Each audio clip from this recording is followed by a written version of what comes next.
Sistemas moduladores de la nocicepción.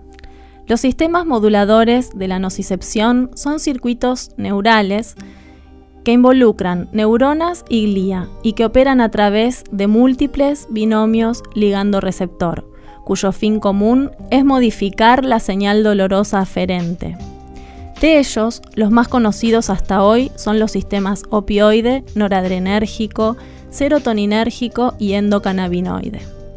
Son numerosas también las áreas del cerebro que intervienen en la modulación endógena de la señal. De ellas, las más relevantes son la corteza somatosensorial, el sistema límbico, la sustancia gris periacueductal, el locus ceruleus y los núcleos del RAFE y la sustancia reticular del bulbo raquídeo. En la corteza se hace consciente y se integra la experiencia dolor. El sistema límbico, especialmente en el hipotálamo y la amígdala, se generan reacciones emocionales como tristeza, miedo y enojo, y de él parten las respuestas subcorticales al dolor. En el mesencéfalo, la sustancia gris periacueductal es una de las áreas más importantes involucradas en la modulación de la señal nociceptiva. Recibe respuestas corticales de la corteza somatosensorial y frontal, entre otras, y subcorticales del sistema límbico, y emite proyecciones hacia el RAFE magno. La sustancia gris periacueductal está relacionada con el comportamiento defensivo.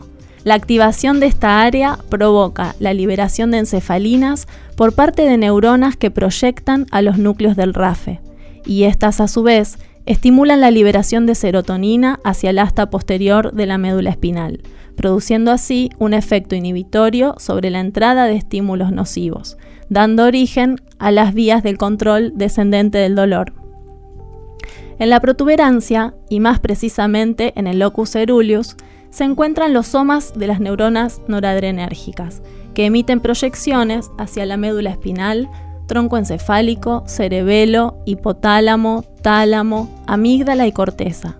Participan en el dolor emocional y también en el control descendente del dolor, la respuesta al miedo y al estrés. Por su parte, el bulbo raquídeo, en las neuronas del RAFE magno, liberan serotonina hacia el asta posterior de la médula espinal, produciendo un efecto inhibitorio neuronal que reduce la transmisión de la señal nociceptiva. Recibe aferencias desde la sustancia gris periacueductal, los núcleos hipotalámicos y de la amígdala. La estimulación directa sobre esta área produce analgesia. Desde estos centros, las fibras descienden por el tracto dorsolateral hacia las láminas 1 y 5 del asta posterior de la médula espinal. La estimulación eléctrica de estas regiones produce analgesia, mientras que el bloqueo del cordón dorsolateral aumenta la respuesta de las neuronas nociceptivas activadas por el estímulo doloroso. Este sistema modulador, que antes daba en llamarse inhibidor descendente y hoy sabemos que puede ser inhibidor o facilitador, y que muchas veces actúa de manera descendente sobre el asta posterior, pero que también tiene acciones supratentoriales y no descendentes. Se compone de múltiples circuitos que se van descubriendo poco a poco y que interactúan entre sí. Y según los distintos estados anti o proalgésicos por los que atraviese nuestro sistema somatosensorial, permitirán el paso y la amplificación o la inhibición y atenuación de la señal nociceptiva aferente. Para verlo de un modo resumido y algo simplificado, recordaremos que la sustancia gris periacueductal recibe influencias de múltiples áreas implicadas en funciones sensoriales, afectivo-motivacionales y de atención. De este modo, innumerables estímulos y experiencias diversas van a influir sobre la sustancia gris periacueductal para que ésta a su vez envíe estímulos diferentes a los núcleos del RAFE. Por su parte, los núcleos del RAFE magno y la formación reticular ventral más adyacente se comportarían entonces como la vía final común de las influencias endógenas que terminarán modulando la señal nociceptiva aferente.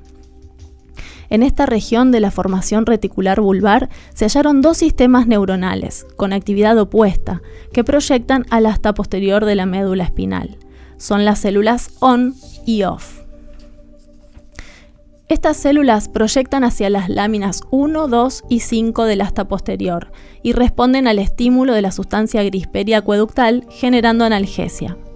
La activación de las células ON ocurre cuando se aplica un estímulo nociceptivo periférico y ejercerían una acción permisiva y facilitadora de la transmisión nociceptiva en la médula. En cambio, las células OFF se inhiben por el estímulo doloroso y ejercerían un efecto inhibidor sobre la nocicepción. Los dos grupos celulares mantienen una actividad tónica y alternante, es decir, que la actividad de uno coincide con la inactividad del otro. La administración supraespinal de opioides inhibe a las células ON y activa a las OFF. La transmisión de la señal dolorosa puede ser modulada por dos tipos de intervenciones: a través de la inhibición de la liberación de neurotransmisores, desde las fibras aferentes primarias, acción presináptica, o bien por una acción postsináptica a través de la hiperpolarización de la segunda neurona, lo que inhibe o dificulta su activación. Analgesia segmentaria. La teoría de la compuerta de Melzack y Wall afirma que la estimulación no nociva es capaz de suprimir el dolor. Las fibras sensitivas primarias, las nociceptivas y las no nociceptivas de tacto y presión, entran al sistema nervioso central a través de las raíces posteriores, existiendo una convergencia anatómica de las diferentes aferencias en las láminas 1 y 5 del asta posterior. La activación de las aferencias cutáneas de gran calibre, responsables de las sensaciones táctiles inocuas, puede provocar efectos inhibitorios sobre las respuestas nociceptivas de las neuronas espinales. Cuando estímulos no nociceptivos son aplicados en forma repetida, se produce una inhibición de las respuestas desencadenadas a partir de una estimulación nociceptiva. Esto explica los efectos analgésicos obtenidos al frotar el área lastimada. Estos autores sostienen que la intensidad del dolor es determinada por el equilibrio entre las señales de entrada excitatorias e inhibitorias que llegan a la sustancia gelatinosa de Rolando en las láminas 2 y 3 de Rexed. Así, las interneuronas situadas aquí inhibirían la transmisión de los impulsos nociceptivos hacia las neuronas de amplio rango dinámico a través de una inhibición presináptica. Las interneuronas que contienen encefalina en la lámina 1 y las células en tallo de la lámina 2 se combinan para producir inhibición sobre estas neuronas de proyección talámica. Es así que todos estos sistemas actúan conjuntamente, regulando la excitabilidad de las neuronas implicadas en la transmisión de la señal nociceptiva, y finalmente, la información aferente podrá ser atenuada o exacerbada.